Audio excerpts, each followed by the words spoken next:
Brother, சொல்லுங்க sister. Good morning. Om Shanti. Good morning sister. Om Shanti. குஷியா இருக்கீங்களா? குஷியா இருக்கேன் சிஸ்டர். நீங்க எப்படி இருக்கீங்க? ரொம்ப குஷியா இருக்கும். ம் அப்பாவோட மகா வாக்கியங்களை கேட்க கேட்க குஷி தான். ஆமா சிஸ்டர். இன்னைக்கு கூட அவ்வியக்த பரிஸ்தாவா மாறுங்க அப்படின்னு சொல்லியிருந்தாரு. சக்திசாலி ஸ்திதியின் மூலமா வீணானவைகள்லாம் முடிச்சுட்டு அவ்வியக்த பரிஸ்தாவா மாறிடுங்க அப்படின்னாரு.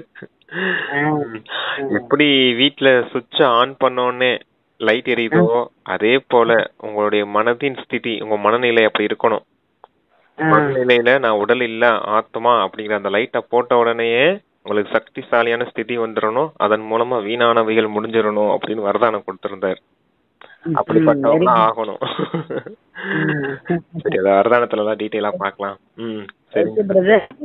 அப்படியே அப்பாவோட மகா வாக்கியங்களை கேட்கலாம். 13/12/2024 காலை முரளி. வாக்தாதா மக்கள். ஓம் சாந்தி. இனிமையான குழந்தைகளே, தனது லட்சியம் மற்றும் லட்சியத்தை, குறிக்கோளை வழங்கும் வள்ளலாகிய தந்தையை என்னை நினைவு செய்தால் தெய்வீக குணங்கள் வந்துவிடும். பிறருக்கு துக்கம் கொடுப்பது, நிந்தனை செய்வது, இவை அனைத்தும் அசுர லட்சணங்கள் ஆகும் அப்படின்னு ஒரு அருமையான தலைப்பு கொடுத்துருக்காங்க. லட்சியம், குறிக்கோள் கொடுக்கக்கூடிய தந்தை, அவரை நினைவு செஞ்சீங்கன்னா உங்களுக்கு தெய்வீக லட்சணங்கள் வந்துடும், தெய்வீக குணங்கள் வந்துடும். நிந்தனை செய்வது, துக்கம் கொடுப்பது எல்லாமே அசுர லட்சணங்கள், அசுர குணங்கள் ஆகும் அப்படின்னு இருக்காரு. தந்தையை நினைக்கணும், அப்படின்னா தான் தெய்வீக குணங்கள் வரும் அப்படிங்கறதான் இங்க பாயிண்ட். Okay brother. அப்பா கேள்வி கேட்கிறாங்க, தந்தைக்கு குழந்தைகளாகிய உங்கள் மீது மிக உயர்வான அன்பு உள்ளது, அதன் அடையாளம் என்ன? பதில், தந்தையிடம் இருந்து கிடைக்கும் இனிமையிலும் இனிமையான அறிவுரைகள், இந்த அறிவுரைகளை கொடுப்பதே அவரின் உயர்வான அன்பின் அடையாளமாகும். தந்தையின் முதல் அறிவுரை, இனிமையான குழந்தைகளே, ஸ்ரீமத்துக்கு புறம்பான எந்த தலைகீழ் காரியமும் செய்யக்கூடாது. நீங்கள் மாணவர்கள், நீங்கள் தனது கையில் சட்டத்தை எடுக்கக்கூடாது. நீங்கள் தனது வாயில் இருந்து எப்போதும் ரத்தினங்களை வெளிப்படுத்துங்கள், கற்களை அல்ல அப்படின்னு ஒரு பதில் சொல்லியிருக்காங்க. ஆமா, தந்தை காட்டக்கூடிய அன்பு எது? தந்தை காட்டக்கூடிய அன்பு அவர் கொடுக்கக்கூடிய இனிமையிலும் இனிமையான அறிவுரைகள் தான் அப்படிங்கிறாரு. அவருக்கு இருந்து கிடைக்கக்கூடிய அறிவுரைகள், அதாவது வழிகாட்டுதல், இல்ல ஸ்ரீமத் அப்படின்னு சொல்றாரு. அதுதான் தந்தை காட்டக்கூடிய அன்பு அப்படிங்கிறார். நீங்க ஃபர்ஸ்ட் தந்தை காட்டக்கூடிய முதல் அறிவுரை என்ன? ஸ்ரீமத்துக்கு புறம்பாக நடக்க கூடாது, எந்த ஒரு தவறான காரியமும் செய்திடக்கூடாது ஸ்ரீமத்துக்கு புறம்பா அப்படிங்கிறார். அதான் முதல் அறிவுரை. ரெண்டாவது, நீங்க எல்லாரும் மாணவர்கள், சட்டத்தை கையில் எடுத்துக்க கூடாது அப்படிங்கிறார். அதாவது திட்டுறது, அடிக்கிறது, துக்கம் கொடுக்கறது, நிந்தனை செய்யறது, அந்த மாதிரி காரியங்கள் எதுவுமே செய்யக்கூடாது. எண்ணம், சொல், செயலால யாரையுமே காயப்படுத்தக்கூடாது. அதுதான் சட்டத்தை கையில் எடுக்கக்கூடாது. ஏன்னா நீங்க மாணவர்களா இருக்கீங்க. அப்புறம் வார்த்தைகள் கூட எப்படி இருக்கணும்? ரத்தினங்களை தான் நீங்க வெளிப்படுத்தணும், கற்களை அல்ல. கற்கள்னு என்ன? கடுமையான சொற்கள் பேசக்கூடாது அப்படிங்கிறார். இனிமையான வார்த்தைகள் பேசணும் அப்படிங்கிறதுக்காக சொல்றாங்க. ஓம் சாந்தி. தந்தை வந்து குழந்தைகளுக்கு புரிய வைக்கிறார். இப்போது இவர்களை லட்சுமி நாராயணர் நன்றாக பார்க்கிறீர்கள். இதுவே லட்சியம் மற்றும் குறிக்கோள். அதாவது நீங்கள் இந்த குலத்தினராக இருந்தீர்கள். எவ்வளவு இரவு பகலுக்கான வித்தியாசம் உள்ளது. ஆகையால் அடிக்கடி இவர்களை பார்க்க வேண்டும். நாம் இப்படி ஆக வேண்டும். இவர்களின் மகிமையை நல்ல விதமாக அறிவீர்கள். இந்த லட்சுமி நாராயணர் படத்தை சட்டை பையில் வைப்பதனாலேயே குஷி இருக்கும். உள்ளுக்குள் இரண்டும் கெட்டான் நிலை இருக்கக்கூடாது, குழப்பம் இருக்கக்கூடாதுங்கிறாங்க அப்பா. இது தேகாபிமானம் என்று சொல்லப்படுகிறது. ஆத்மா அபிமானி ஆகி இந்த லட்சுமி நாராயணை பார்த்தீர்கள் என்றால் நாமும் இவ்வாறாகி கொண்டிருக்கிறோம் என்று புரிந்து கொள்வீர்கள். ஆக கண்டிப்பாக இவர்களை பார்க்க வேண்டும், நீங்கள் இப்படி ஆக வேண்டும் என்று தந்தை புரிய வைக்கிறார். மத்தியாஜி பவ, இவர்களை பாருங்கள், நினைவு செய்யுங்கள். உதாரணம் சொல்கின்றனர் அல்லவா? சொல்லிடுங்க பிரதர். லட்சுமி நாராயணோட போட்டோவை பாக்கெட்லயே வச்சிருக்கணும் அப்படின்னு சொல்றாரு. எப்பவுமே அவங்க போட்டோ கையில இருக்கணும். அவங்கள பார்க்கும் போதெல்லாம் உங்களுக்கு ஞாபகம் வரணும் நம்ம இப்படி ஆகிட்டு இருக்கோம் அப்படிங்கிறது. அதுதான் உங்களுக்கு உயர்ந்த லட்சியமா கொடுக்கப்பட்டிருக்கு. லட்சுமி நாராயணா நீங்க ஆகணும் அப்படிங்கிறது தான். இப்ப மனிதன்ல இருந்து தேவதை ஆகணும் இல்லையா? அப்ப மனிதன்ல இருந்து தேவதை ஆக்கக்கூடியவர் யாரு? தந்தை இருக்கார் இல்லையா? அதான் இவங்கள பார்க்கும்போது தந்தையின் ஞாபகம் வந்துரும் அப்படிங்கறத சொல்றாரு. தந்தைய பார்க்கும்போது இவங்களுடைய ஞாபகம் வரணும், நம்ம இப்படி ஆகிட்டு இருக்கோம் அப்படிங்கிறது. அதுக்கு அந்த பாயிண்ட் என்னன்னா, மனிதன்ல இருந்து தேவதையா மாத்தக்கூடியது பாபா அப்படிங்கிறார். தேவதைகளை பார்க்கும்போது பாபாவுடைய ஞாபகம் வரும், பாபாவை பார்க்கும்போது நம்மளை இப்படி ஆக்க வந்திருக்காரு அப்படிங்கிற ஞாபகம் வரணும் அப்படிங்கிறதுக்காக சொல்றார். இதுதானே உயர்ந்த குறிக்கோளா இருக்குது உங்களுக்கு அப்படிங்கிறார். அதத்தான் மத்தியாஜி பவன் சொல்றது. மன்மனா பவனா மனதார தந்தையை நினைவு செய்யறது. மத்தியாஜி பவானா இது மனதார இவங்களை இந்த நம்ம இப்படி ஆக போறோம் அப்படிங்கிற நினைவு, நம்மளுடைய பாக்கியம் இப்படிப்பட்டது, நம்ம லட்சுமி நாராயணனுக்கு சமமா ஆக போறோம் அப்படிங்கறத மத்தியாஜி பவன் சொல்றாரு. அதான் தந்தை மற்றும் ஆஸ்தின்னு சொல்லுவாரு. சரிவா? ஒருவர் தன்னை எருமை என்று நினைத்தாராம், தன்னை எருமை என்றே புரிந்து கொள்ள தொடங்கி விட்டாராம். இது நம்முடைய லட்சியம், குறிக்கோள் என்று நீங்கள் அறிவீர்கள். இவர்கள் லட்சுமி நாராயணர் போல் ஆக வேண்டும், இவர்கள் போல் ஆக வேண்டும், அதாவது லட்சுமி நாராயணர் போல் ஆக வேண்டும். எப்படியாவது தந்தை நினைவின் மூலம் ஆக வேண்டும். ஒவ்வொருவரும் தன்னிடம் கேட்க வேண்டும், நாம் இவர்களை பார்த்து தந்தையை நினைவு செய்து கொண்டிருக்கிறோமா? பாபா நம்மை தேவதையாக ஆக்குகிறார் என்பதை புரிந்திருக்கிறீர்கள். முடிந்த அளவு நினைவு செய்ய வேண்டும், நிரந்தரமாக நினைவு இருக்க முடியாது என்று பாபா சொல்லவே செய்கிறார். ஆனால் முயற்சி செய்ய வேண்டும். இல்லற விஷயங்களின் காரியங்களை செய்தபடியே லட்சுமி நாராயணரை நினைவு செய்தால் தந்தை கண்டிப்பாக நினைவில் வருவார். தந்தையை நினைவு செய்தால் நாம் இப்படி ஆக வேண்டும் என்பது கண்டிப்பாக நினைவில் இருக்கும். இந்த முதல்ல அவங்கள நினைச்சா தந்தை ஞாபகம் வருங்கிறாரு. இப்ப தந்தையை நினைவு செய்தால் நாம் இப்படி ஆக வேண்டும் என்பது கண்டிப்பாக நினைவில் இருக்கும். இந்த நினைவிலேயே மூழ்கி இருக்க வேண்டும். அப்போது ஒருவர் மற்றவரை ஒருபோதும் நிந்தனை செய்ய மாட்டீர்கள்.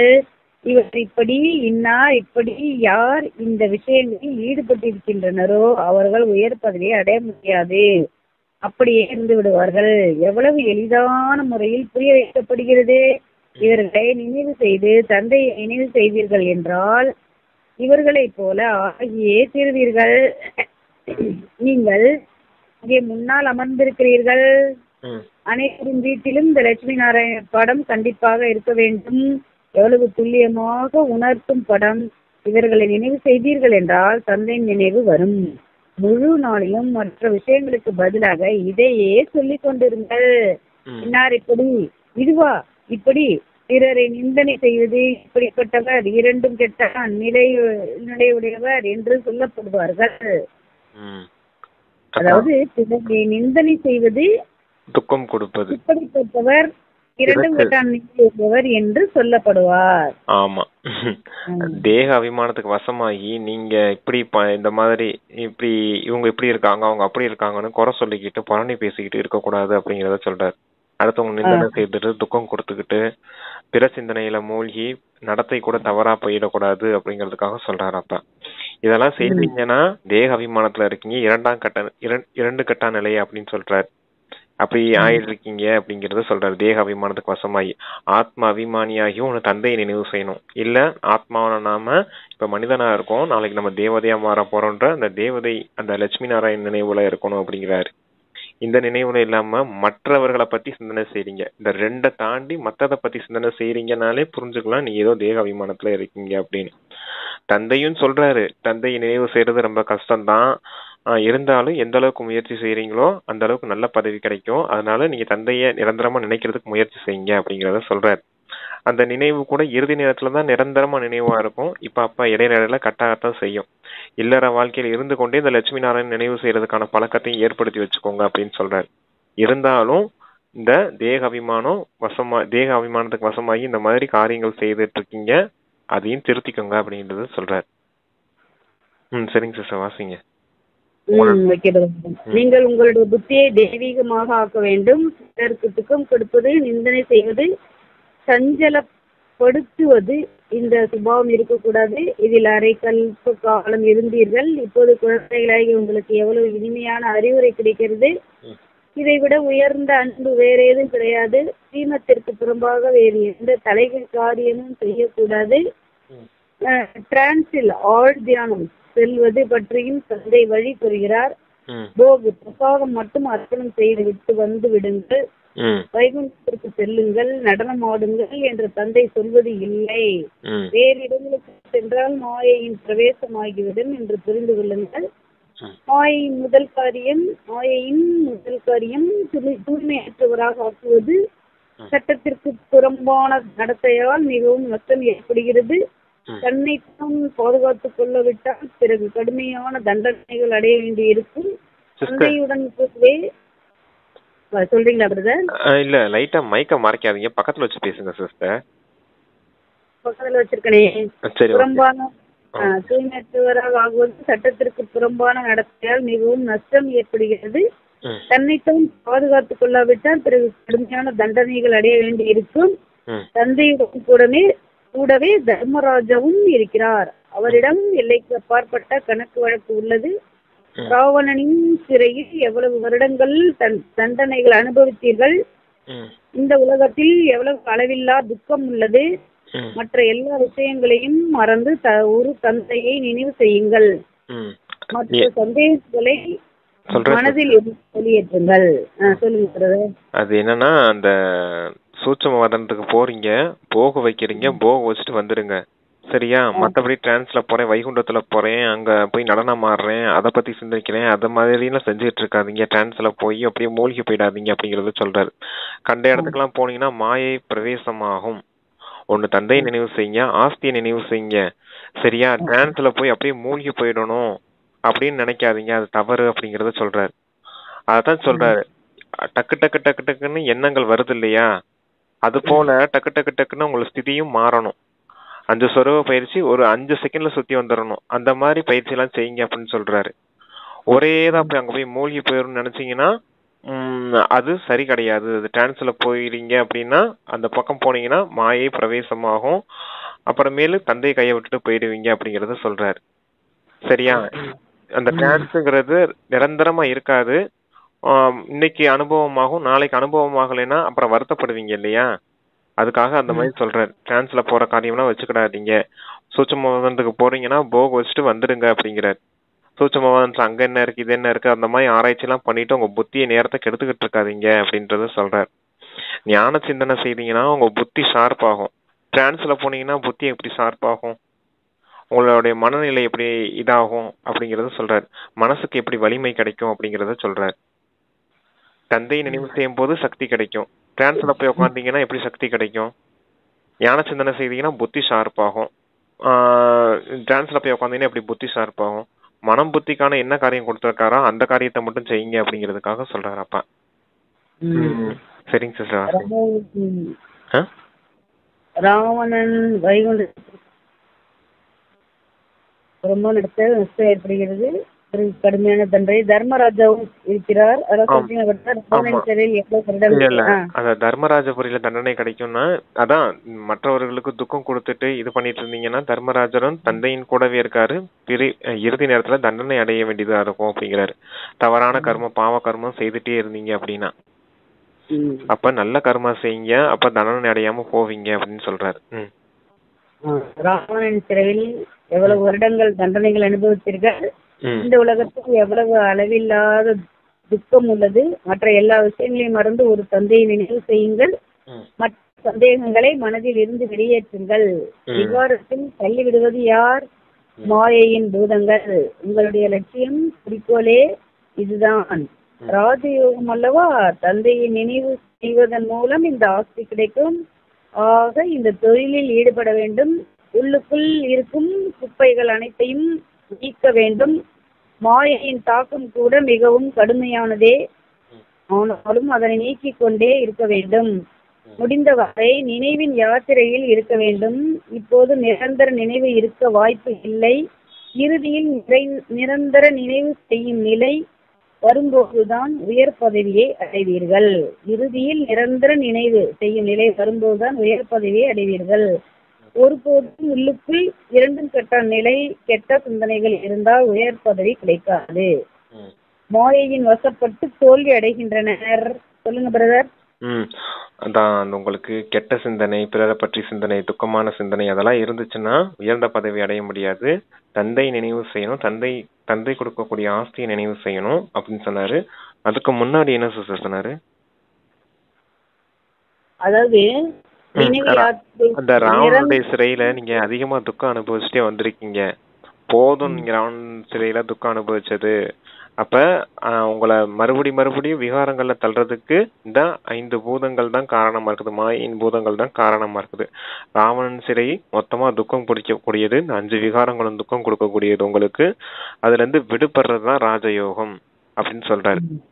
நீங்க குறிப்பா ஆமா நிரந்தரமா நினைவுல இருக்கிறதுக்கான முயற்சி செய்யணும் அப்படின்னு சொல்றாரு.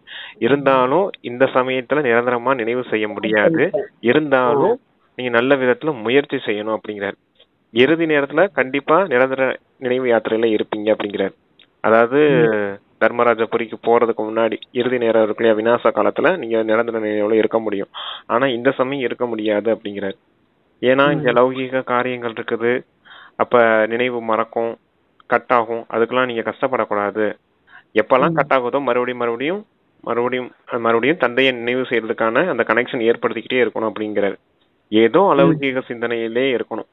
சங்கம் யுகத்துல பிராமணர்களா இருக்கலாம், அந்த 5 சொரூப பயிற்சி இருக்கு இல்லையா, அப்பா கொடுத்த ஞான சிந்தனையோ இல்ல அப்பா கொடுத்த ஸ்ரீமத் படி நடக்கிறோமா இல்ல நம்ம தவறான கர்மா செய்யறோமா அப்படிங்கிற அந்த கவனம் கொடுத்துட்டே இருக்கணும். நினைவு செய்யறதுன்னா எப்ப பார்த்தாலும் பரந்தாமத்துல போய் அப்பாவை நினைவு செய்துக்கிட்டே இருக்கிறது இல்ல, சரியா? அப்பா ஞானம் கொடுத்துருக்காங்க, அந்த ஞானத்தை பத்தி சிந்தனை செய்யறதும் அப்பாவுடைய நினைவு கணக்கு தான்.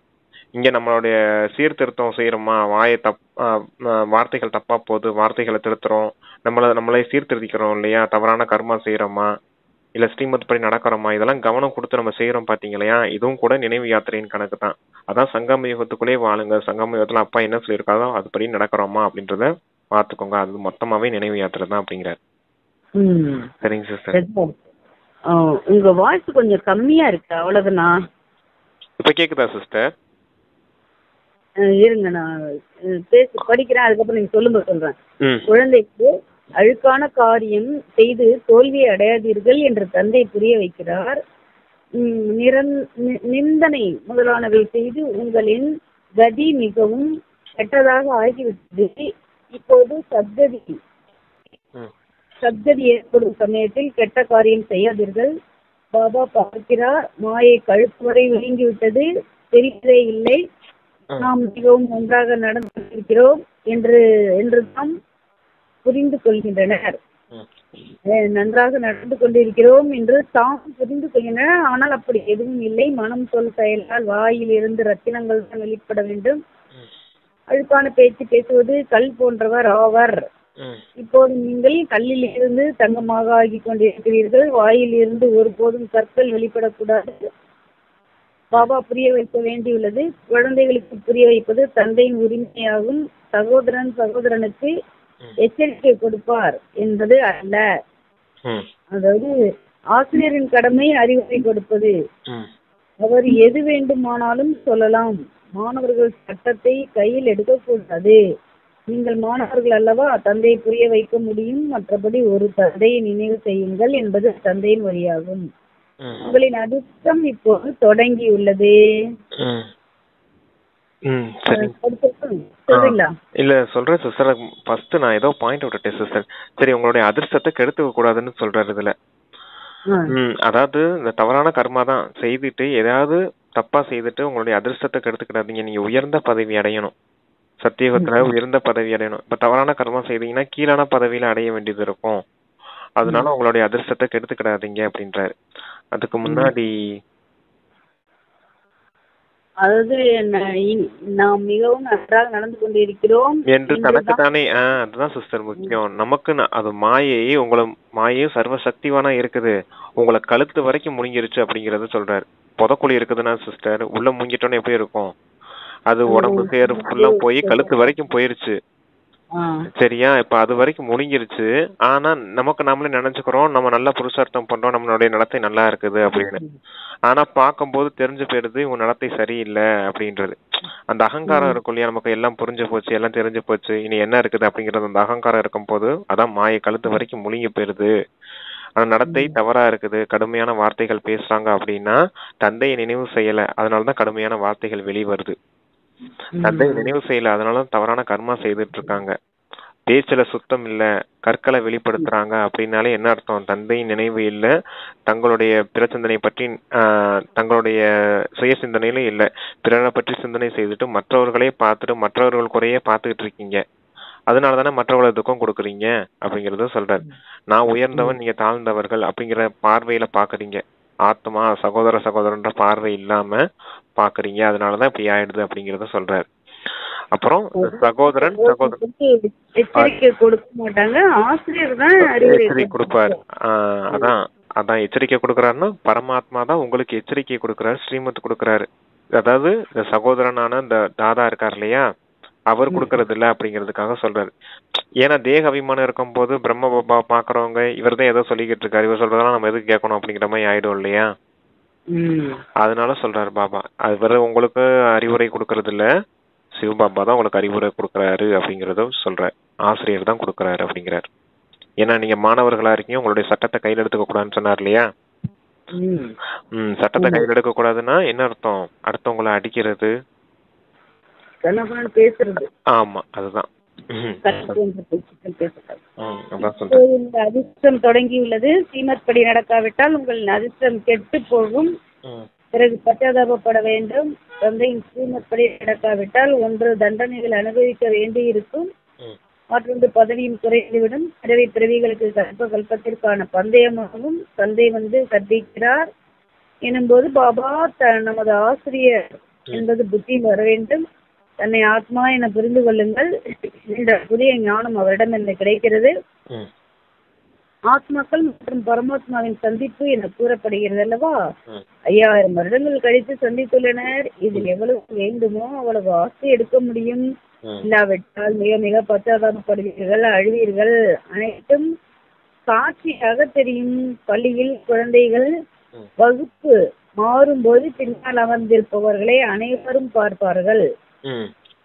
இங்கும் கூட மாற்றம் ஏற்படுகிறது. இங்கே சரீரம் விட்டு சென்று சத்தியுகத்தில் இளவரசர்களின் கல்லூரியில் மொழியை கற்றுக்கொள்வார்கள். அங்கே அனைவரும் மொழியை கற்றுக்கொள்ள வேண்டி இருக்கும். அது தாய்மொழி. பலருக்கு முழுமையான ஞானம் கிடையாது. பிறகு முறையாக படிப்பதும் இல்லை. 1-2 முறை தவற விட்டு விடுகிறார்கள். பிறகு அதுவே பழக்கமாகி விடுகிறது அப்படின்னு சொல்றாங்க. அது என்னன்னா, இங்க முரளிய சரியா படிக்கிறது இல்ல அப்படிங்கறத சொல்றாரு. ஞானம் இங்க 1-2 முறை 1-2 முறை படிக்காம விட்டுறாங்க. 1 நாள் 2 நாள் முரளியை கேட்காம விட்டுறாங்க. என்ன ஆகுது அப்படின்னா அதே பழக்கமாயிடுது. அப்படி தொடர்ச்சியா போக போக முரளிய படிக்கிறது இல்ல அப்படிங்கறத சொல்றாரு. அதை எதுக்கு படிச்சுக்கிட்டு சொன்னதுதானே திருப்பி திருப்பி சொல்ல போறாரு. அப்படின்றப்ப என்ன ஆயிடும், மனம் புத்தி விலகுது. தந்தை கிட்ட இருந்து விலகும் போது மாயை அவங்கள பிடிச்சுக்குது அப்படிங்கறத சொல்றாரு. பிடிச்சுக்கிறது அப்படிங்கிறாரு. அதனாலதான் நீங்க நிரந்தரமா தந்தை, அதான் ஞானமும் முக்கியம், யோகமும் முக்கியம், தாரணையும் முக்கியம், சேவையும் முக்கியம், அத சொல்றாரு. சத்தியுகத்துல அவங்க போய் எப்படி அந்த ஸ்கூல்ல போய் இந்த மொழி அவங்களுடைய தாய்மொழி கத்துக்கிடுவாங்க அப்படிங்கறத சொல்றாரு. அதே போல இங்கேயும் நீங்க கத்துக்கிட்டு இருக்கீங்க அப்படிங்கிறாரு. நீங்களா உங்களை ஆத்மானு புரிஞ்சுக்கிட்டீங்க, ஆத்மானு புரிஞ்சுக்கிட்டு பரமாத்மா நினைவு செய்யணும் அப்படிங்கறத அந்த இத படிக்கிறீங்க அப்படிங்கிறார். ஞானத்தை படிக்கிறீங்க. அங்க சத்தியுகத்துல அதே போல அவங்களுடைய தாய்மொழி, அவங்களுக்குன்னு சில வாழ்க்கை முறை இருக்கும் இல்லையா, அதை படிப்பாங்க அப்படின்னு சொல்றாரு. பிறகு அதுவே பழக்கமாகி விடுகிறது. மாயையின் சீடர்களுடன் தொடர்பு உள்ளது. சிவபாபாவின் சீடர்கள் மிக சிலரே. அனைவரும் மாயையின் சீடர்கள். நீங்கள் சிவபாபாவின் சீடர்கள் ஆகினீர்கள் என்றால் மாயையால் சகித்துக் கொள்ள முடிவதில்லை. ஆகையால் மிகவும் பாதுகாப்பாக இருக்க வேண்டும். கீழான அழுக்கு நிறைந்த மனிதர்களிடம் மிகவும் எச்சரிக்கையுடன் இருக்க வேண்டும். அன்னப்பறவைகள் மற்றும் கொக்குகள் போல் இருக்கின்றனர் அல்லவா. பாபா இரவில் கூட அறிவுரை கொடுத்தார். முழு நாளில் யாராவது ஒருவரை நிந்தனை செய்வது, பரசிந்தனை செய்வது, இதனை தெய்வீக குணங்கள் என்று கூற முடியாது. தேவதைகள் இப்படிப்பட்ட காரியங்கள் செய்வது இல்லை.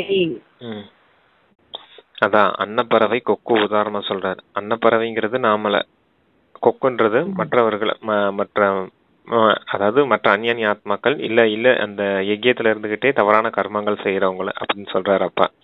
அதத்தான் மாயையின் சீடர்கள் சிவபாபாவின் சீடர்கள் சொல்றாரு. சிவபாபாவின் சீடர்களா இருக்கும் போது மாயையால பொறுத்துக்க முடியல, அது தன்னுடைய சீடரா ஆக்குறதுக்கான முயற்சியை செய்யுது அப்படிங்கிறார். நீங்க அதனாலதான் எப்பவும் சிவபாபாவின் சீடர்கள், அதாவது அதாவது குரு சொல்றக்கூடிய ஸ்ரீமத் படி நடக்கக்கூடியவர்களை தான் சீடர்கள்னு சொல்ல முடியும். அப்ப நீங்க எப்பவும் சிவபாபா கொடுக்கக்கூடிய ஸ்ரீமத் படி நடந்தீங்கன்னா குருவுக்கு உண்மையான சீடர்களா இருப்பீங்க அப்படிங்கிறாரு. என் மாயை என்ன செய்து உங்களை சீடர்களா இருக்க விடுறதுல அதுக்கு பொறாமை வந்துடுது அப்படிங்கிறாரு. என்கிட்ட இருந்தவங்க இப்ப அங்கிட்டு போயிட்டாங்களே அப்படின்ற மாதிரி, அதனால தங்களுடையவர்களா ஆக்க முயற்சி செய்யுது அப்படிங்கிறாரு. அன்னப்பறவை கொக்கனோட உதாரணம் இருக்குது இல்லையா அப்படிங்கிறாரு. அன்னப்பறவை கூட்டத்துக்குள்ள ஒரு கொக்கோ வந்து இருக்குது அப்படின்றத சொல்றாரு. நம்ம கூட கருப்பாடு நுழைஞ்சிருச்சுன்னு சொல்லுவோம் இல்லையா? கேக்குதா சிஸ்டர்? கொஞ்சம் உங்க சைடு வாய்ஸ் கம்மியா தான் பிரதர் இருக்கு. அப்படியா? சரி, ஏன் ரெக்கார்ட்ல கரெக்டா விழுகும் சிஸ்டர். சரி, ஓகே. அது அந்த அந்த அன்னப்பறவை கொக்கினோட உதாரணம் சொல்லப்பட்டது அப்படின்றத சொல்றாரு. இங்கேயும் கூட அப்படி கொக்கு, தேக அபிமானத்தின் கொக்கு, அசுத்தமானவர்கள் அப்படிங்கறத சொல்றாரு. அந்த அசுர குணம் உடையவர்கள் இருக்காங்க அப்படிங்கறத சொல்றாரு சிஸ்டர். சரி, வாசிங்க நீங்க. ஆனாலும் அதை செய்வதில்லை, தந்தை மற்றும் ஆசிரியர்கள் செய்யுங்கள் என்று தந்தை சொல்கிறார். ஆனாலும் நிந்தனை செய்தபடி இருக்கின்றனர். நிந்தனை பிறவிகளாக செய்தபடி வந்தீர்கள். இரண்டும் கெட்டான் நிலை உள்ளுக்குள் இருக்கிறது. இதுவும் மனதிற்குள்ளாகவே நடக்கும் சண்டையாக உள்ளது. தனது அழிவை இலவசமாக செய்து கொள்கின்றனர். இலவசமாக தனது அழிவை செய்து கொள்கின்றனர். பலருக்கும் நஷ்டத்தை ஏற்படுத்துகின்றனர். என்னார் இப்படி? இதில் உங்களுடையது என்ன போகிறது? அனைவருக்கும் உதவி செய்பவர் ஒரு தந்தை ஆவார். ஸ்ரீமத் படி இப்போது நடக்க வேண்டும். மனித வழி மிகவும் அழுக்கானவராக மாற்றி விடுகிறது. ஒருவர் பிறரை நிந்தித்துக் கொண்டிருக்கின்றனர். நிந்தனை செய்வது இது மாயையின் பூதம். இது தூய்மையற்ற உலகம். நாம் இப்போது தூய்மையற்ற நிலையிலிருந்து தூய்மையாகி கொண்டிருக்கிறோம் என்று நீங்கள் புரிந்து கொள்கிறீர்கள். அவை மிகவும் கெட்ட பழக்கங்கள் அல்லவா? இன்றிலிருந்து தனது காதை பிடித்துக் கொள்ள வேண்டும். அதாவது தவறை ஏற்றுக்கொள்வது ஒருபோதும் இப்படிப்பட்ட காரியம் செய்யக்கூடாது. ஒருவேளை ஏதும் தீயதை பார்த்தீர்கள் என்றால் பாபாவுக்கு தெரிவிக்க வேண்டும். உங்களுக்கு என்ன ஆகிறது? நீங்கள் ஒருவரை ஒருவர் ஏன் நினைத்துக் கொள்கிறீர்கள்? தந்தை அனைத்தையும் கேட்கவே செய்கிறார் அல்லவா? தந்தை காது மற்றும் கண்களை கடனாக பெற்றுள்ளார் அல்லவா? தந்தையும் பார்க்கிறார். அப்போது இந்த தாதாவும் பிரம்ம பாபாவும் பார்க்கிறார். நடத்தை சுற்றுச்சூழல் ஒரு சிலருடையது சட்டத்திற்கு புறம்பாக சென்று கொண்டிருக்கிறது. தந்தை இல்லாதவரை அனாதை என்று சொல்லப்படுகிறது. அவர்கள் தம் தந்தையையும் அறிவதில்லை, நினைவும் செய்வது இல்லை. பதிலாக இன்னும் கெட்டு போகின்றனர். சொல்லுங்க பிரதர். சிவபாபா பிரம்ம பாபா ரெண்டு பேருமே பாக்குறாங்க அப்படிங்கிறாங்க நடத்தைய. நீங்க எப்படி நடந்துக்கிறீங்க அப்படின்னு. தேக அபிமானத்துக்கு வசமாயி எதுக்கும் கொடுக்குறீங்களா? அதே தான் திரும்ப திரும்ப சொல்றாரு. நடத்தை சரியில்லை, சட்டத்துக்கு புறம்பான காரியங்கள் செய்றீங்க, தவறான வார்த்தைகள் பேசுறீங்க. அதான் அன்னப்பறவை கொக்குனோட உதாரணம் சொன்னாரு. அதான் சிஸ்டர் திருப்பி திருப்பி சொல்றாரு. மனம் புத்தியில உங்களுக்கு நீங்களே அழிவு செய்துக்கிறீங்க அப்படின்றத சொல்றாரு. உங்களுடைய அதிர்ஷ்டத்தை நீங்களே கெடுத்துக்கிறீங்க, இலவசமா உங்களுடைய அழிவை நீங்களே செய்துக்கிறீங்க அப்படிங்கிற. ஏன்னா அசுர குணங்கள் மனம் புத்தியில தான் இருக்குது. தெய்வீக குணங்களும் அப்பா மனம் புத்திக்கு தான் கொடுக்குறாரு. ஆனா மனம் புத்தி அதை ஏத்துக்கிட மாட்டேங்குது அப்படின்றத சொல்றாரு. அப்ப கொடுக்கறத வாங்கிக்கிடணும் இல்லையா? நல்ல பொருள் ஒருத்தவங்க கொடுக்குறாங்கன்னா நல்ல பொருளை வாங்கிட்டு கெட்டதை பழைய பொருள்கள்லாம் கீழே போட்டுறணும் இல்லையா? புது எண்ணெய் புகுவதும் பழைய எண்ணெய் கழிவதும் தானே இருக்கணும். ஆனா புதுசா கொடுக்கக்கூடிய ஞானம் சிவபாபா உண்மையை சொன்னாலும் உண்மையை புரிஞ்சுக்கிறது இல்ல, உண்மையை கேட்கறது இல்ல, உண்மையான வழிபடி நடக்கிறது இல்ல அப்படிங்கிறார். பழைய சம்ஸ்காரம் அவங்கள தவற செய்ய வச்சுக்கிட்டே இருக்குது, மாயின் சம்ஸ்காரம் அப்படிங்கறத சொல்றாரு. அதான் பிரம்ம பாபாவும் பாக்குறாங்க, சிவபாபாவும் பாக்குறாங்க. இவங்க நடத்தை ரொம்ப மோசமா இருக்குது, அவங்களுக்கும் இறக்க வருது அப்படின்னு சொல்றாரு. என்ன பதவி அடைவாங்க அப்படின்றதுக்காக சொல்றாங்க. சரி, வாசிங்க சிஸ்டர். ஸ்ரீமத் படி நடக்காவிட்டால் அனாதைகள் ஆவார்கள். தாய் தந்தை ஸ்ரீமத் படி நடப்பதில்லை. நீயே தாயும் தந்தையும் சுற்றம் என்று பாடுகின்றனர். ஆனால் பெரியதிலும் பெரிய தாத்தா, கிரேட் கிரேட் கிராண்ட் ஃபாதர் இல்லாவிட்டால் பிறகு தாய் எங்கிருந்து கிடைப்பார்? சிறிதளவு கூட புத்தி என்பது இல்லை. மாயை புத்தியை ஒரேடியாக திருப்பி விடுகிறது. எல்லைகா பார்ப்பட்ட தந்தையின் கட்டளையை ஏற்காவிட்டால் தண்டனை கிடைத்துவிடும், கொஞ்சமும் கதி ஏற்படாது. தந்தை பார்த்தார் என்றால் இவருக்கு என்ன கெட்ட கதி ஏற்பட போகிறதோ என்று சொல்வார் அல்லவா. இவர் எருக்கம் பூவாக இருக்கிறார், இவர் யாரும் விரும்புவது இல்லை, முன்னேற வேண்டும் அல்லவா. இல்லாவிட்டால் பதவி கீழானதாக ஆகிவிடும், பிறவிகளுக்கு நஷ்டம் ஏற்பட்டுவிடும். ஆனால் தேக அபிமானம் மிக்கவர்களுக்கு புத்தியில் பதிவதே இல்லை. ஆத்ம உணர்வு உள்ளவர்கள் தான் தந்தை மீது அன்பு செலுத்த முடியும். பலியாவது என்பது சுத்தி வீடு போன்றது அல்ல. பெரிய பெரிய மனிதர்கள் பலியாக முடியாது. அவர்கள் பலியாவதன் அர்த்தமும் புரிந்து கொள்வதில்லை. சொல்லுங்க பிரதர். அதான் பிரம்ம பாபாவை மதிக்கிறது இல்ல போல யாரும் அங்க, சரியா, ஐக்கியத்துல இருந்தவங்க. அதனாலதான் சொல்லிக்கிட்டு இருக்காரு, இவர் கிரேட் கிரேட் கிராண்ட் ஃபாதரா இருக்காரு, இவர் இல்லைன்னா உங்களுக்கு தாய் எப்படி கிடைக்கும், அப்ப இவர் சொல்றதையும் கேட்கறது இல்ல பாத்தீங்களா நீங்க, அப்படிங்கறதுக்காக சொல்றாரு. சில மலர்கள் சிலர் எல்லாருமே பூக்களா இருக்கீங்க, அதுல நறுமணமிக்க பூக்களும் இருக்குது, சிலர் எருக்கம் பூவாவும் இருக்காங்க அப்படின்னு சொல்றாரு. எல்லாம் பாருங்க, ஏதோ தவறு செஞ்சுட்டே இருந்திருக்காங்க அங்க ஐக்கியத்துல. அதுக்காக இந்த முரளி வந்து சொல்றாரு, தவறான கர்மங்கள் நிறைய செய்றீங்க, நல்லா லெஃப்ட் ரைட் வாங்குறாரு பாபா. எல்லாரையும் துக்கம் கொடுக்குறீங்க, நிந்தனை இல்ல, இப்பயும் இருக்கிறாங்க, எல்லாருக்கும். ஆமா இருக்காங்க. ஆனா அங்க அன்னைக்கு நடந்தது இன்னைக்கு நமக்கு உதாரணமா தெரியுது பாருங்க. இது 69க்கு முன்னாடி வந்த முரளி தானே, இன்னைக்கும் அது இருக்குது இல்லையா. அப்ப அன்னைக்கு சொன்னது இன்னைக்கும் நடைமுறையில தெரியுது நமக்கு. சரிங்க சிஸ்டர், ஓகே. அப்புறம் என்ன சிஸ்டர், எருக்கம் பூவா இருக்காங்க, மற்றவர்களுக்கு துக்கம் கொடுக்கறாங்க, நிந்தனை செய்துட்டு இருக்காங்க. அதனால பதவி கிழவனாக ஆகிவிடும். தேக அபிமானம் மிக்கவர்களுக்கு புத்தியில் பதிவதில்லை. ஆத்ம உணர்வு உள்ளவர்கள் தான் தந்தை மீது அன்பு செலுத்த முடியும். சுத்தி வீடுக்கு போறது போன்றது அல்ல. பெரிய பெரிய மனிதர்கள் பலியாக முடியாது, அவர்கள் பலியாவதன் அர்த்தமும் புரிந்து கொள்வதில்லை. மனம் உடைந்து போய் விடுகிறது. பலர் பந்தனத்திலிருந்து விடுபட்டவர்களும் இருக்கின்றனர். குழந்தைகள் முதலான எதுவும் இல்லை, பாபா நீங்கள் தான் எனக்கு அனைத்தும் என்று சொல்கின்றனர். வாய சொல்கின்றனர், ஆனால் உண்மை அல்ல. தந்தையிடம் கூட போய் சொல்லி விடுகின்றனர். பலியானவர்கள் என்றால் தனது பற்றுகளை நீக்க வேண்டும். இன்னும் கூட நேரம் இருக்கிறது. ஆக ஸ்ரீமத் படி நடக்க வேண்டும். சொத்து முதலானவற்றில் இருந்தும் கூட பற்று விடுபட வேண்டும். இப்படிப்பட்ட பந்தனத்திலிருந்து விடுபட்டவர்கள் சிவபாபாவை தன்னுடையவராக ஆக்கி தத்தெடுக்கின்றனர் அல்லவா. இவர் நமது தந்தை ஆசிரியர் சத்குருவாக இருக்கிறார். அவருடைய முழுமையான ஆசிரியை அடைவதற்காக நாம் அவரை நம்முடையவர் ஆக்குகிறோம். யார் குழந்தைகள் ஆக்குகின்றனரோ அவர்கள் ஆதி சனாதன குலத்தில் கண்டிப்பாக வருவார். ஆனால் பிறகு பதவிகள் எவ்வளவு இருக்கின்றன, எவ்வளவு தாசிகள் இருக்கின்றனர். ஒருவர் மற்றவர் மீது அதிகாரம் செலுத்துகின்றனர். தாசிகளிலும் அர்த்தமாக ஆகின்றனர். அரசத்தில் வெளியில் இருக்கும் தாசிகள் வரமாட்டார்கள் அல்லவா. யார் தந்தையுடையவர்களாக ஆகின்றனரோ அவர்கள் ஆகின்றனர். வயசாகவும் மதிப்பு பெறாத புத்தியற்ற குழந்தைகளும் இருக்கின்றனர்.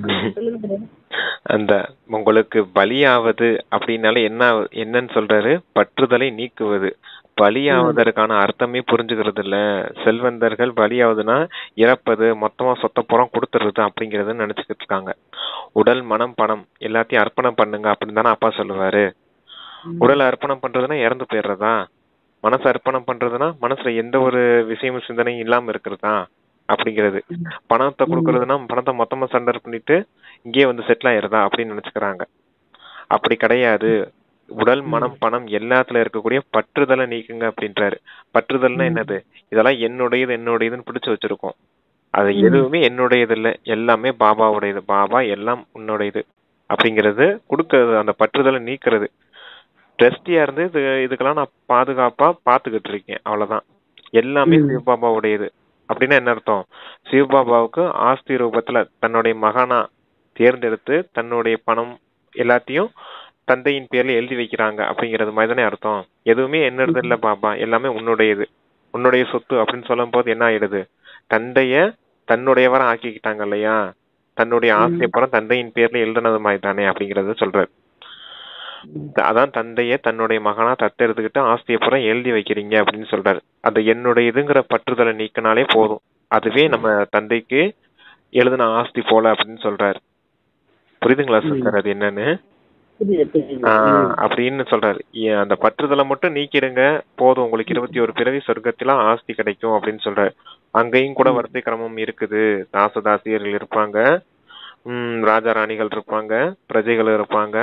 தாசதாசியிலையும் கூட எப்படிப்பட்டவங்க, பிரஜைகளுக்கு தாசதாசியா இருப்பாங்க, ராஜா ராணிக்கும் தாசதாசியா இருப்பாங்க. அப்ப ராஜா ராணிக்கு தாசதாசியா இருக்கவங்க அரண்மனையில இருப்பாங்க. சரியா? வெளியே இருக்கக்கூடிய அதாவது பிரஜைகளுக்கு தாசதாசியா இருக்கவங்க அரண்மனைக்குலாம் வர முடியாது இல்லையா? அப்படிங்கிற அந்த வரிசை கிரமமான விஷயங்கள்லாம் நிறைய இருக்குது.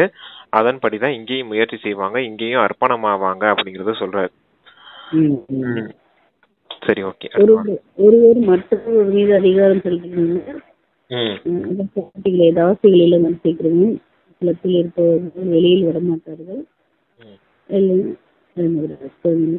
மம்மாவை நினைவு செய்யுங்கள் என்றோ, என்னுடைய ரகத்தை அதாவது பிரம்மாவை நினைவு செய்யுங்கள் என்றோ பாபா சொல்வது இல்லை. என்னை மட்டும் நினைவு செய்யுங்கள் என்று தந்தை சொல்கிறார். தேகத்தின் அனைத்து பந்தனங்களையும் விட்டு தன்னை ஆத்மா என புரிந்து கொள்ளுங்கள். அன்பு வைக்க வேண்டும் என்றால் ஒருவரிடம் வையுங்கள், அப்போது படகு கரை சேரும் என்று தந்தை புரிய வைக்கின்றார். தந்தையின் வழிப்படி நடந்து செல்லுங்கள். மோகஜீத் ராஜாவின் கதையும் இருக்கின்றது அல்லவா? முதலில் இருப்பவர்கள் ஆண் குழந்தை சொத்துக்கு எஜமான் ஆவார். மனைவி அரை பங்குதாரர். ஆண் குழந்தை முழு எஜமான் ஆகிறார். ஆக புத்தி அந்த பக்கம் வாய்ஸ் லோவா இருக்குது சிஸ்டர். மைக்க மறைக்கீங்களான்னு பாருங்க சிஸ்டர் விரல வச்சு. ஆக புத்தி இப்ப சிஸ்டர். ஆமா பிரதர், மைக்கு கையில போய் மறைஞ்சிருக்கு. ஆமா, அந்த பக்கம் சென்று விடுகிறது. பாபாவை முழு எஜமானாக ஆக்கிவிட்டீர்கள் என்றால் அவர் இவை அனைத்தையும் உங்களுக்கு கொடுத்து விடுவார். கொடுக்கல் வாங்கலின் விஷயமே இல்லை, இது புரிந்து கொள்ளும்படி விஷயம் ஆகும். நீங்கள் கேட்கவே செய்கிறீர்கள். அடுத்த நாள் அனைத்தும் மறந்து விடுகின்றன. புத்தியில் இருந்தது என்றால் பிறருக்கும் சொல்ல முடியும். தந்தையை நினைவு செய்தால் நீங்கள் சொர்க்கத்தின் எஜமானாவீர்கள். இது மிகவும் சகஜமே ஆகும். வாயால் மௌனத்தை கூறிக்கொண்டே இருங்கள், லட்சியத்தை பற்றி கூறிக்கொண்டே இருங்கள். கூர்மையான புத்தி உள்ளவர்கள் உடன் புரிந்து கொள்வார்கள். உடனே புரிந்து கொள்வாங்கன்னு சொல்றாங்க. இந்த படங்கள் முதலானவைகளே பயன்படும். இவற்றில் முழு ஞானமும் அடங்கியுள்ளது. லட்சுமி நாராயணர் மற்றும் ராதாகிருஷ்ணர் இது வரைக்கும் சொல்றீங்களா பிரதர்? சொல்லிடுறேன் சிஸ்டர். அந்த மம்மாவை நினைவு செய்யுங்க, இந்த சிவபாபாவுடைய ரதமான பிரம்மா பாபாவை நினைவு செய்யுங்க அப்படின்லாம் பாபா சொல்றது இல்ல. ஒருத்தர் நினைவுல மட்டும் இருங்க. நினைவு மட்டும் ஒருத்தர் நினைவுல இருக்கணும். அறிவுரை கொடுக்கறது பிரம்மா பாபாவுடைய அறிவுரையை எடுத்துக்கணும் அப்படின்னு சொல்றாரு. ஏன்னா பிரம்மா மூலமா தான் சிவபாபா பேச முடியும். அப்படிங்கிறப்ப பாக்குறவங்க பிரம்மாவா தான் பாக்குறாங்க, ஆனா சிவபாபா சொல்றதுன்னு புரிஞ்சுக்கிடல அப்படின்றது சொல்றாரு. அறிவுரை கொடுக்கும்போது பிரம்மா மூலமா தான் கொடுக்க முடியும். அப்ப பிரம்மா பாபா சொல்றதையும் கேளுங்க, சிவபாபா சொல்றதையும் கேளுங்க. சிவபாபா சொல்றாருன்னே புரிஞ்சு கேளுங்க. இது ஸ்தூல விஷயத்துக்கு. ஆனா நினைவுங்கிறது சூட்சமமான விஷயம், அதிசூட்சமமான விஷயம். அப்படிங்கிறப்ப நீங்க நினைவு செய்யும் போது மம்மாவை நினைவு செய்யணும், பிரம்மா பாபாவை நினைவு செய்யணும்னு கிடையாது. நினைவுக்கு சிவபாபா மட்டும் நினைவு செய்தா போதும். ஒருத்தர் நினைவுல இருந்தா உங்களுடைய படகு கரை சேர்ந்து விடும் அப்படின்னு சொல்றாரு பாருங்க. எதை எதுக்கு சொல்றாருன்னு புரிஞ்சுக்கணும். சரியா? நினைவுல போய் பிரம்மா பாபா கம்பேர் பண்ணி அது பண்ணி இது பண்ணிக்கிட்டு இருக்க கூடாது. போக வைக்கிறதுக்காக பிரம்மா பாபா நினைவு வச்சு சூட்சுமவாதனத்துல போய் போக வச்சுட்டு வர்றது சரியான விஷயம். ஆனா பரந்தாமத்துல போய் நினைவு செய்யும் போதுதான் பாவ கர்ம அழியும். அங்கதான் ஆத்ம ரூபத்துல நம்ம இருப்போம்.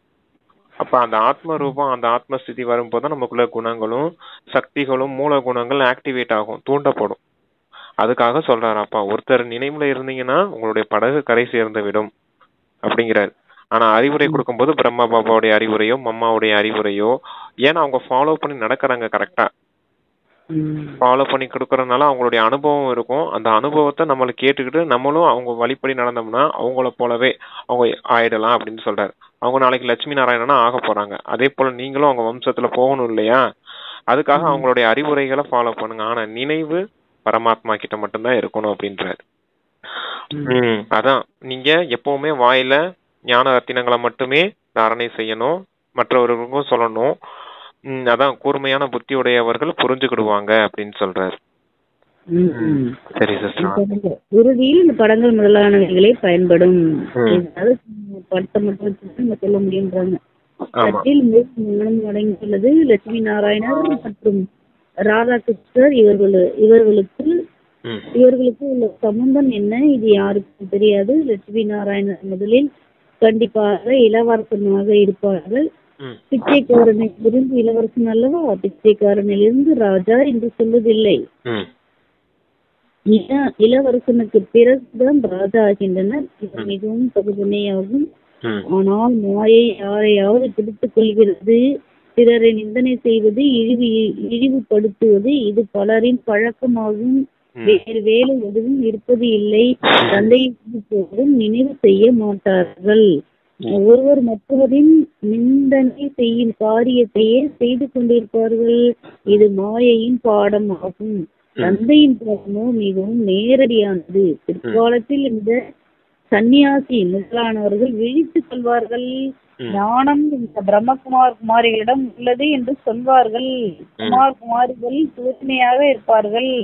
பிரஜாபிதா இது வரைக்கும் சொல்லுங்க. பெக்கர் டு பிரின்ஸ் தான் சொல்றாங்க. யாரும் பிச்சைக்காரன்ல இருந்து இளவரசர் ஆகணும்னு தான் சொல்றாங்க. யாரும் பிச்சைக்காரன்ல இருந்து ராஜா ஆகணும்னு சொல்றது இல்ல பாத்தீங்களா அப்படின்றாரு.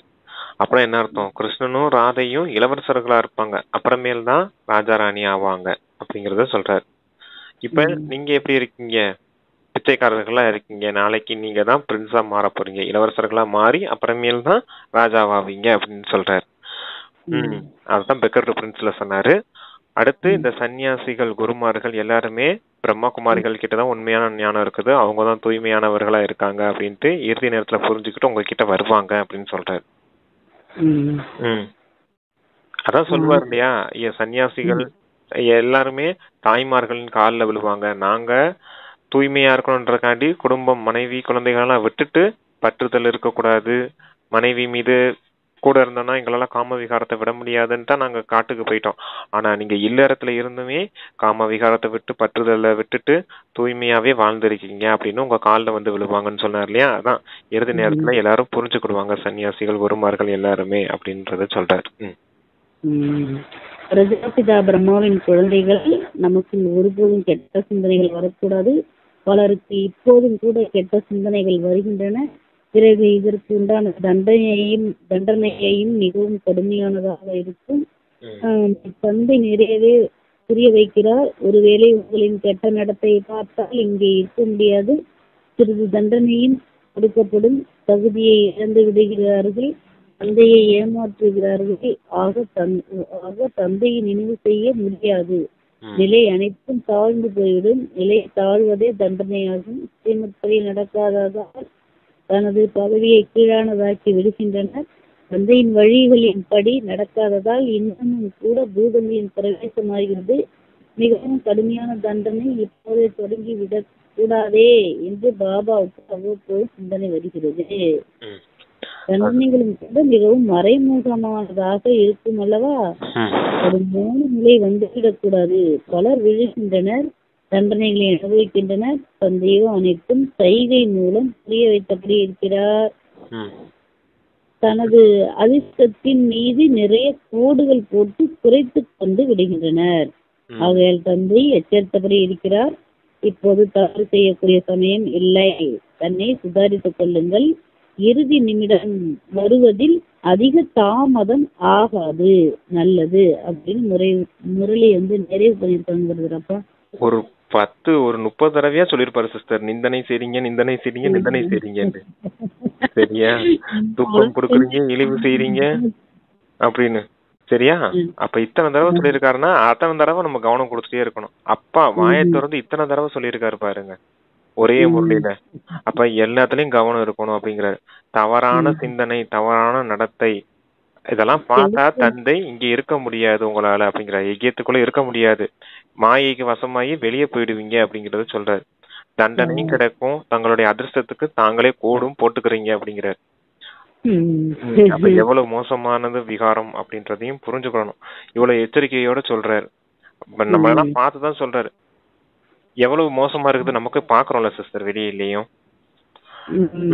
சகோதர சகோதரிங்கிற பார்வையில பாக்கணும். ஆனா இப்பவே எல்லாருமே தவறான பார்வை, குற்ற பார்வையோட தான் பாக்குறாங்க. தெரியுது, நமக்கே கஷ்டமா தான் இருக்குது. நமக்கே பார்க்கும்போது இறக்கம் தான் வருது அப்படிங்கறதுலாம் சொல்றாரு பாபா. அன்னைக்கே சொல்லியிருக்காரு, இங்கேயும் இன்னைக்கும் அப்படியே நடக்குது. அதுவும் எச்சரிக்கையோடு இருக்கணும் அப்படிங்கிறார். தந்தை சொல்ற ஸ்ரீமத்துக்கு புறம்பா எந்த ஒரு கருமேந்திரியமும் தவறு செய்யக்கூடாது. பார்வை ஆத்மாவை பார்க்கக்கூடிய பார்வையா தான் இருக்கணும். பார்வை மாறிச்சுனாலே அதான் திருஷ்டி எப்ப மாற்றம் அடையுதோ அப்ப சிருஷ்டி மாற்றம் அடையும்னு சொல்லுவார். ஆத்மா பார்க்கக்கூடிய பார்வை மாறிச்சுனாலே உலகமே மாற்றம் அடைஞ்சிரும் அப்படின்னு சொல்லுவார். பார்வை தான் குற்ற பார்வை அப்படி இருக்குது அப்படின்னு சொல்லுவார். அதனாலதான் நான் அதுக்கு பேர் வச்சிருக்கேன் திருட்டு குதிரை அப்படின்னு. பார்வைனா தப்பாவே பார்க்க வைக்கும் அப்படின்னு. பார்வை மாறணும், உள்ளுணர்வு மாறணும். உள்ளுணர்வு சகோதர சகோதரன்ற பார்வையில் இருக்கணும். அதான் கெட்ட நடத்தை, கெட்ட சிந்தனை, தவறான செயல்கள் செய்றீங்க. இந்த மாதிரி இருந்தீங்கன்னா இறுதி நேரத்தை தர்மராஜபுரியில நிறைய தண்டனை அடைய வேண்டியது இருக்கும். அங்க போய் தர்மராஜபுரியில தண்டனை அடைஞ்சு பதவியை குறைச்சிக்கிறதுக்கு புருஷார்த்தம் செய்யற காலத்திலேயே பார்வையை மாத்திட்டா வேலை முடிஞ்சது இல்லையா?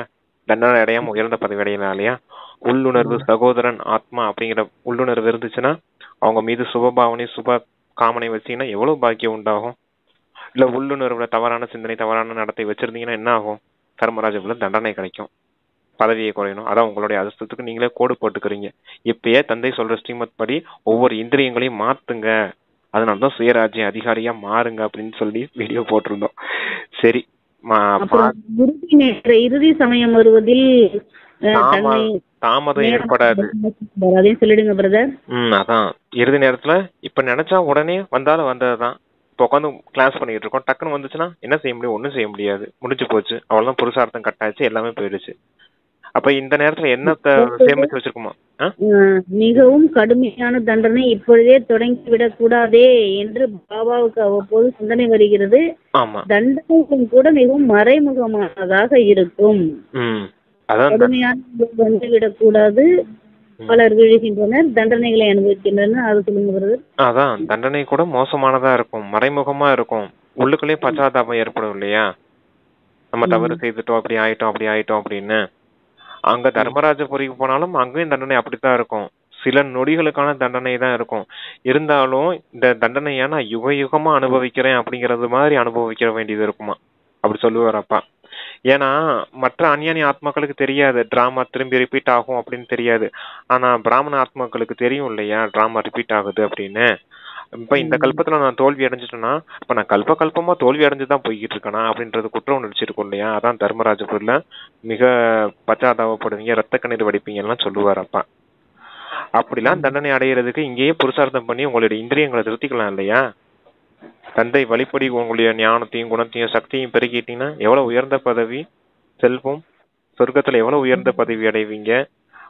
வருங்கால பூஜை ரூபம் கூட உங்களுக்கு இறுதி நிமிடம் வருவதில் அதிக தாமதம் ஆகாது. ஆமா, அதான் இப்ப வந்தாலும் வந்ததுதான், முடிஞ்சு போயிடும் இல்லையா?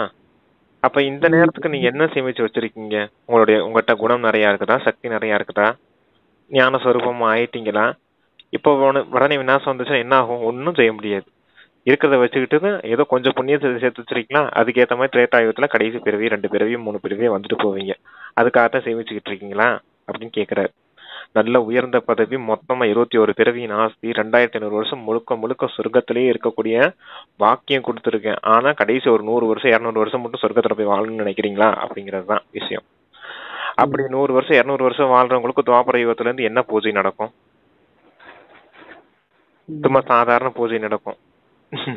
இந்த அதாவது பேருக்கு பூஜை நடத்துவாங்க இல்லையா, அந்த மாதிரி நடத்துவாங்க. இல்ல உங்களுக்கு ஆகம விதிப்படி பூஜை புனஸ்காரம் அப்படி திருப்பதி கோயில்ல எப்படி நடக்குது, மீனாட்சி அம்மன் கோயில்ல எப்படி நடக்குது மூர்த்திக்கு பூஜை, அந்த மாதிரி நடக்கணுமா உங்களுக்கு பூஜை? இல்ல சாதாரணமா இல்ல இந்த குலதெய்வ கோயில்ல வருஷத்துக்கு ஒரு தடவை போய் சாமி கும்பிட்டு வருவாங்க இல்லையா, அங்க கேட்டு கூட துருப்பிடிச்சு போயிருக்கும். அப்பதான் சாமியே எங்கேயாவது சாமி எங்கிட்ட விழுந்து கிடக்கும், அதை தூக்கி அப்பதான் நிறுத்தி வச்சு அப்புறமேல் தண்ணி ஊற்றி அப்புறமேல் கழுவுவாங்க, அபிஷேகம் பண்ணுவாங்க. ஒரு வருஷத்துக்கு ஒரு தடவை போய் பூஜை பண்ணிட்டு வருவாங்க. அப்படிப்பட்டவங்க பூஜையா உங்களுக்கு இருக்கணுமா துவாபர யுகத்துல இருந்து? எப்படிப்பட்ட புருஷார்த்தம் செஞ்சு நீங்க எப்படிப்பட்டவங்களாம் ஆகணும் அப்படின்றத ஞாபகம் வச்சுக்கிட்டு இப்பயே எல்லாத்தையும் செய்ய பாருங்க அப்படின்ற. ஏன்னா ஒரே வாய்ப்பு தான், சங்கம யுகம்ன்றது ஒரே வாய்ப்பு தான். மனிதர்ல இருந்து தேவதை ஆகிறதுக்கு ஒரே வாய்ப்பு தான். எப்படிப்பட்ட தேவதையா ஆகுறோம் அதுதான் முக்கியம். இங்க மனிதனா ஆயிட்டோம், மோசமா ஆயிட்டோம்.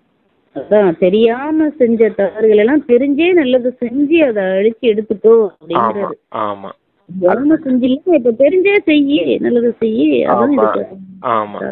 ஆனா மாயையும் சர்வசக்திவானா இருக்குதுன்னு புரிஞ்சுக்கிட்டு, சரியா, மாயையும் சர்வசக்திவானா இருக்குது, நம்மள செய்ய விடாததுதான், அதையும் புரிஞ்சுக்கிடணும். மாயையும் புரிஞ்சு டபுள் நாலேஜ் இருக்கணும். தெய்வீக குணம் எப்படிப்பட்டதா இருக்குது, நம்ம எவ்வளவு உயர்ந்த பதவிக்கு போறோம் அப்படிங்கறது தெரிஞ்சுக்கிட்டு மாயையும் விடாது, துரத்தி வரத்தான் செய்யும். அதான் பின்னாடி திரும்பி பார்க்காதீங்க. இந்த கழிச்சு போட்டீங்கன்னா சொல்லுவாங்க, இந்த சூடம் சுத்தி வைக்கிறாங்க அப்படின்னா கழிச்சு போட்டீங்கன்னா பின்னாடி திரும்பி பார்க்காம வாங்க அப்படின்னு சொல்லுவாங்க. அதே போல மாயை பின்னாடியே தான் வரும். சரியா, எங்கேயாவது விழுகிறீங்களா, விழுந்த உடனே உங்களை பிடிக்கிறதுக்கு.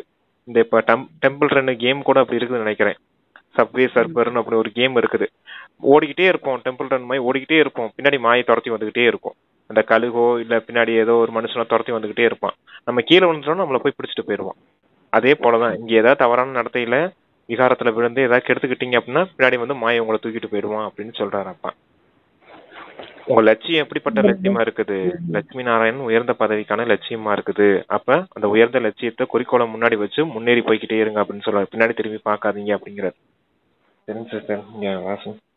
இனிமையிலும் இனிமையான காணாமல் போய் கண்டெடுக்கப்பட்ட செல்ல குழந்தைகளுக்கு தாயும் தந்தையுமான பாப்தாதாவின் அன்பு நினைவுகளும் காலை வணக்கமும். ஆன்மீக குழந்தைகளுக்கு ஆன்மீக தந்தையின் நமஸ்தே நமஸ்தே. தாரணைக்கான முக்கிய சாரம், தாரணைக்கு 2 பாயிண்ட்ஸ் இருக்கிறாங்க. முதல் பாயிண்ட், சட்டத்திற்கு புறம்பான ஸ்ரீமத்திற்கு விரோதமான எந்த ஒரு நடத்தையும் நடக்கக்கூடாது. தன்னைத்தானே சீர்திருத்திக் கொள்ள வேண்டும். கீழான அழுக்கான மனிதர்களிடமிருந்து தம்மை பாதுகாத்துக் கொள்ள வேண்டும். 2வது பாயிண்ட், பந்தனத்திலிருந்து வெளிப்பட்டவர் என்றால் முழுமையாக பலி அர்ப்பணம் ஆக வேண்டும். தனது பற்றுதலை நீக்கிவிட வேண்டும். ஒருபோதும் யாரையும் நிந்தனையோ பரசிந்தனையோ செய்யக்கூடாது. அழுக்கான கெட்ட சிந்தனைகளில் இருந்து தம்மை விடுவித்துக் கொள்ள வேண்டும். 2 பாயிண்ட்ஸ் தாரணை கொடுத்திருக்காங்க. இங்க பலியாகிறதுனா என்ன அர்த்தம், பற்றுதலை நீக்கணும், அவ்வளவுதான் விஷயம். பலியாகிறதுனா என்ன அர்த்தம், பற்றுதலை நீக்கணும் அப்படின்னு மட்டும் புரிஞ்சுக்கோங்க. சரிங்க சிஸ்டர். வரதானம், சக்திசாலி ஸ்திதி என்ற ஸ்விட்ச் ஆன் செய்து வீணானவைகள் என்ற இருளை நீக்கக்கூடிய அவ்யக்த பரிஸ்தா ஆகுக. விஸ்தாரம், எவ்வாறு ஸ்தூலத்தில் லைட்டிற்கான ஸ்விட்ச் ஆன் செய்தவுடன் இருள் நீங்கி விடுகிறதோ அவ்வாறு சக்திசாலியான ஸ்திதி என்பது ஸ்விட்ச். இந்த ஸ்விட்ச் ஆன் செய்யும் போது வீணானவைகள் என்ற இருள் நீங்கிவிடும். ஒவ்வொரு வீண் எண்ணங்களை நீக்குவதற்கான முயற்சியில் இருந்து விடுபட்டு விடுவீர்கள். ஸ்திதி சக்திசாலியாக ஆகின்ற போது மகாதானி வரதானிகளாக ஆகிவிடுவீர்கள். ஏனெனில் வள்ளல் என்பதன் பொருள் சக்திசாலியானவர்கள்தான் கொடுக்க முடியும். மேலும் எங்கு சக்தி இருக்கிறதோ அங்கு வீணானவைகள் அழிந்து விடும். இதுவே அவ்யக்த பரிசாவின் சிரேஷ்ட காரியம் ஆகும். அதுதான் இப்ப ஸ்தூல லைட் போடுறோம் அப்படின்னா, லைட் போடுறோம்னா சுவிட்ச் ஆன் பண்ணோன்னே லைட் எரியுது, அங்க இருள் மறைஞ்சிருது இல்லையா. இப்போ இருட்டான ரூம் இருக்குது, அங்க போய் சுவிட்ச் போட்டோன்னே லைட் எரியுது, லைட் எரிஞ்சோன்னா அங்க இருள் மறைஞ்சு போயிடுது இல்லையா. அது போல உங்களுடைய சக்திசாலியான ஸ்திதி தான் லைட்டு. அப்படிங்கிற அந்த சக்திசாலியான ஸ்திதி அப்படின்ற லைட் வரணும் அப்படின்னா சுவிட்ச் ஆன் பண்ணுங்க அப்படிங்கிற. என்ன சுவிட்ச் ஆன் பண்ணணும், நான் உடல் இல்ல ஆத்மா அப்படிங்கிற அந்த சுவிட்ச் ஆன் பண்ணணும்னா என்ன ஆகும், லைட் வந்துடும் அப்படிங்கறத சொல்றாரு. ஆத்மான்னு உணர்ந்தீங்கன்னா லைட் வந்துடும், அங்க இருள் மறைஞ்சு போயிடும் அப்படிங்கிறாரு. இருள்ன்றது என்னது, வீணான விஷயங்கள் அப்படின்னு சொல்றாரு. எங்க சக்திசாலியான ஸ்திதி இருக்குதோ அங்க வீணானவைகள் மறைந்து போகும் அப்படின்னு சொல்றாரு. வீணானவைகள்ங்கிறது இருள், சக்திசாலியான ஸ்திதி அப்படிங்கிறது அந்த சுவிட்ச் லைட் அப்படின்னு சொல்றாரு. அடுத்து என்ன சிஸ்டர், அதான் வீணா எங்கு சக்திசாலி வீணானவைகள் இதுவே அவ்வியக்த பரிசாவின் சிரேஷ்ட காரியமாகும். போது மகாதானி வரதானிகளாகவும் ஆகிவிடுவீர்கள் அப்படின்னு அப்பா வள்ளல் என்பது. நீங்க எப்ப அந்த ஆத்மா லைட்டை ஆன் பண்ணிட்டீங்களோ ஒவ்வொரு வீணான விஷயங்களுக்கும் நீங்க தனித்தனியா கவனம் கொடுக்க தேவையில்லை. ஒரு ஸ்திதியை உருவாக்கிட்டீங்கன்னா போதும், ஆத்ம ஸ்திதியை உருவாக்கிட்டீங்கன்னா போதும், வீணானவைகள் மொத்தமா மறைஞ்சு போயிடும் அப்படிங்கிறார். லைட் ஆன் பண்ணி மொத்த இருளும் மறைஞ்சு போயிருது இல்லையா, கொஞ்சம் கொஞ்சம் மறையிறது இல்லையா. அது போல லைட் ஆன் பண்ணோடனே மொத்தமா எல்லாம் மறைஞ்சு போயிடும். வீணானவைகள் ஒரு எண்ணமா வருதுன்னா ஒவ்வொரு எண்ணத்தையும் மறைக்கணும் தேவையில்லை. எப்பவுமே அந்த ஆத்ம ஸ்திதியிலே இருங்க அப்படின்னு சொல்றாரு. எப்ப அந்த சக்திசாலியான ஸ்திதி உங்களுக்குள்ள வந்துடுதோ, எப்ப அந்த சக்திசாலியான ஸ்திதி வந்துடுதோ அப்ப மகாதானி வரதானியா ஆயிடுவீங்க அப்படிங்கிறாரு. மகாதானி வரதானினா வள்ளல் அப்படின்னு அர்த்தம். வள்ளலா இருந்து எல்லாருக்கும் தானம் அளிக்கக்கூடியவங்க, சக்தியையும் குணங்களையும் தானம் அளிக்கக்கூடியவங்க. அப்ப வள்ளல் ரூபம் என்றாலே சக்திசாலியான ஸ்திதி. எங்க சக்திசாலி ஸ்திதி இருக்குதோ அங்க வீணானவைகள் முடிந்து போகும். இதுவே அவ்யக்த பரிஸ்தாவின் நிலையாகும் அப்படின்னு சொல்றாரு. அவ்யக்த பரிஸ்தானா என்னது? குணதானியா இருக்கணும், அதாவது மகாதானியா இருக்கணும், வரதானியா இருக்கணும். யார் மகாதானி வரதானியா இருக்காங்களோ அவங்கதான் விஸ்வ கல்யாணக்காரியா இருப்பீங்க அப்படின்னு சொல்லுவார். ஏன்னா மூணுமே மகாதானி வரதானினா வள்ளல் ரூபம். ஞானம் குணம் சக்தி எல்லாத்தையும் கொடுத்துக்கிட்டே இருப்பீங்க அப்படிங்கிறாரு. கொடுத்துக்கிட்டே இருக்கவங்களதான் வல்லன்னு சொல்ல முடியும். யார் மகாதானி வரதானியா இருப்பீங்களோ அவங்க கண்டிப்பா விஸ்வ கல்யாணக்காரியா இருப்பீங்க, உலகத்துக்கு நன்மை செய்யக்கூடியவங்களா இருப்பீங்க அப்படிங்கிறார். வள்ளலும் அங்க விஸ்வ கல்யாணக்காரியும் ரெண்டுமே ஒரே அர்த்தத்துல தானே வருதுன்னு பாருங்க. வள்ளல் போல எல்லாத்துக்கும் கொடுத்துக்கிட்டே இருக்கோம் அப்படின்னா உலகத்துல இருக்கக்கூடிய எல்லா ஆத்மாக்களுக்கும் வள்ளல் போல கொடுத்துட்டே இருந்தாங்கன்னா உலகத்துக்கு ஆட்டோமேட்டிக்கா நன்மை செய்தவங்களும் ஆயிடுறோம் இல்லையா? அதான் அப்ப அப்படி சொல்றாரு. இதுவே அவ்யக்த பரிஸ்தாவின் நிலையாகும் அப்படின்னு இருக்காரு. ஸ்லோகன் சத்தியத்தின் ஆதாரத்தில் அனைத்து ஆத்மாக்களின் உள்ளபூர்வமான ஆசீர்வாதத்தை பிராப்தியாக அடைபவர்களே பாக்கியவான் ஆத்மாக்கள் ஆவார்கள். சத்தியத்தின் ஆதாரத்தில் அனைத்து ஆத்மாக்களின் உள்ளபூர்வமான ஆசீர்வாதத்தை பிராப்தியா அடையணும், அவங்கதான் பாக்கியவான். சத்தியத்தின் ஆதாரத்தில், சத்தியம்னு எது? உண்மை. உண்மைங்கிறது எது? ஞானம். ஞானத்தின் உண்மை. உண்மையின் ஆதாரத்துல அனைத்து ஆத்மாக்களின் அந்த உள்ளுணர்வுல இருந்து வரக்கூடிய ஆசீர்வாதங்கள், எல்லா ஆத்மாக்கள்கிட்ட இருந்து நம்ம ஆசீர்வாதம் வாங்கக்கூடியவங்களா இருக்கணும். அதான் நீங்க எந்த முயற்சி செய்யாட்டினாலும் பரவாயில்ல, அடுத்தவங்க கிட்ட இருந்து நம்ம ஆசீர்வாதம் வாங்கணும் அப்படிங்கறதுக்கான முயற்சி செய்தாலே போதும். நம்ம ஆட்டோமேட்டிக்கா பணிவானவர்களா இருப்போம். நம்ம பணிவா இருந்தாதான் ஒட்டது ஆசீர்வாதம். நம்ம பணிவானவர்களா இருந்தாலே அவங்க கிட்ட இருந்து நமக்கு ஆசீர்வாதம் கிடைக்கும். அப்படின்னா நம்ம அமைதியானவங்களா இருந்தாலே அவங்க கோவப்படுறாங்க, நம்ம அமைதியா இருக்கும் போது அப்ப அவங்க அமைதியா இருக்காங்க அப்படிங்கிறப்ப நம்ம கோவப்படக்கூடாதுன்னு அவங்களே புரிஞ்சுக்கிடுவாங்க. அப்போ உள்ளுணர்வு வந்து சரி இவங்க நல்லவங்க தான், நம்ம தான் தேவையில்லாம கோவப்பட்டு இருக்கோம் அவங்களே புரிஞ்சுக்கிடும் போது அது கூட ஆசீர்வாதம் தான். நம்ம அமைதியா இருக்கிறதும் ஆசீர்வாதம் தான், பணிவா நடந்துக்கிறதும் ஆசீர்வாதம் தான். அன்பா நடந்துக்கிறது, மகிழ்ச்சியோடு இருக்கிறது எல்லாமே நம்மளை பார்த்து மற்றவர்களுக்கு மகிழ்ச்சி ஏற்படும் இல்லையா? நம்ம சந்தோஷமா இருந்தா மற்றவங்களுக்கு சந்தோஷம் ஏற்படும் இல்லையா? அதுதான் நம்மளுடைய குணங்கள் எல்லாம் கடைபிடிக்கும் போது. அப்பா அந்த 7 விதமான குணங்கள் 8 விதமான சக்திகள் எல்லாம் கொடுத்திருக்காரு இல்லையா? 3 விதமான ஞானம் இதெல்லாம் கொடுத்திருக்காரு இல்லையா? இதெல்லாம் வாழ்க்கையில பயன்படுத்தும் போது அவங்க கிட்ட இருந்து ஆட்டோமேட்டிக்கா நமக்கு ஆசீர்வாதம் கிடைக்கும். ஞானம் குணம் சக்தி எல்லாமே எதுக்காக கொடுத்திருக்காரு? அடுத்தவங்க கிட்ட இருந்து நமக்கு ஆசீர்வாதம் கிடைக்கணும் அப்படிங்கிறதுக்காக. நம்ம இதெல்லாம் ஃபாலோ பண்ணும்போது ஆட்டோமேட்டிக்கா கிடைக்கும். அப்படிப்பட்டவங்களதான் பாக்கியவான ஆத்மாக்கள்னு சொல்ல முடியும். நம்ம பார்க்கும்போது இவங்கள்ட்ட ஆசீர்வாதம் வாங்கலாம், அப்ப என்ன செய்யணும் யோசிச்சோம்னா நமக்கு எதுவும் கிடைக்காது. நம்ம பார்க்கும்போது அவங்களுக்கு ஆசீர்வாதம் போயிட்டே இருக்கணும், நம்மளும் இருக்கணும் அப்படின்னு. அதுதான் வந்து உண்மையான பிராப்தி நமக்கு. அதுதான் பாக்கியவான்னு சொல்றாங்க அப்பா. அருமையான வரதானமும் சூப்பர் தான் சிஸ்டர். ஆன் பண்ணணும் ஃபர்ஸ்ட், அப்படின்னா இருள் மறையும். ஆத்ம ஸ்திதி இல்லைன்னா என்ன ஆகும் பாருங்க, தேகத்தின் விஷயங்களே சிந்தனை செஞ்சுக்கிட்டே இருப்போம். அப்ப அங்க இருள் பிடிச்சிரும் இல்லையா? வீணான விஷயங்கள் விகார விஷயங்கள் பிடிச்சிரும் இல்லையா? இருள். ஆத்மா லைட்டா ஆன் பண்ணணும், அதுதான் முக்கியம் அங்க. அப்பதான் சக்திசாலியா இருப்பீங்க, மகாதானியா இருப்பீங்க, வரதானியா இருப்பீங்க. அப்பதான் விஸ்வ கல்யாணக்காரியா ஆக முடியும், வல்லலாம் ஆக முடியும் அப்படின்னு சொல்லியிருக்காரு.